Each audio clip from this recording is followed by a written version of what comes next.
welcome back to vlog number 7. That was my experimental short film kind of thing. So last week in our workshops we did a turning point exercise. Saskia and I were interviewed about our varying moving experiences. I think something that I thought was really useful and quite powerful in doing that exercise was the power of, I guess, getting the balance right between planning, but also those beautiful moments where someone says something that you perhaps weren't expecting or weren't planning. And I think being quite flexible is really important.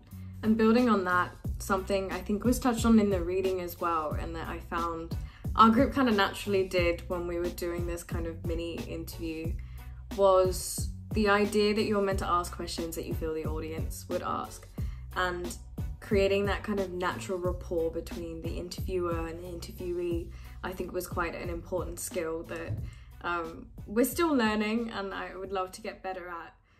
Yeah, and what's the thing that you've loved most about Melbourne so far? I just love having everything like at my fingertips. Like I can get on the tram or train anywhere and just go anywhere. And it feels really freeing that you can do anything and have everything so close. In this week's reading, there was a quote that really stood out to me. Making documentary faces us with a precarious duality. And I think here they're referring to our ability to ethically tell stories, and there's almost these invisible barriers, and how far should you go to get an intriguing story. Hopefully in my next film interviews, I want to keep this in mind, because you want your interviewer to feel comfortable, and I think in turn, not only is it the right thing to do, because they're giving you their time, but I also think it creates more authentic storytelling.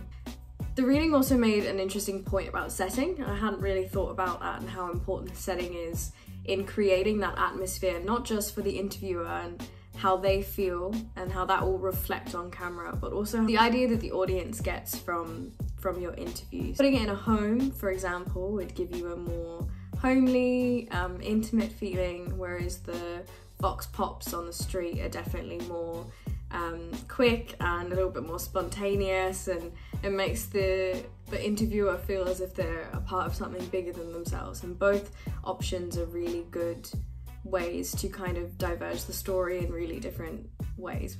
So there you have it, vlog number 7. Thank you, and I will see you for our next vlog.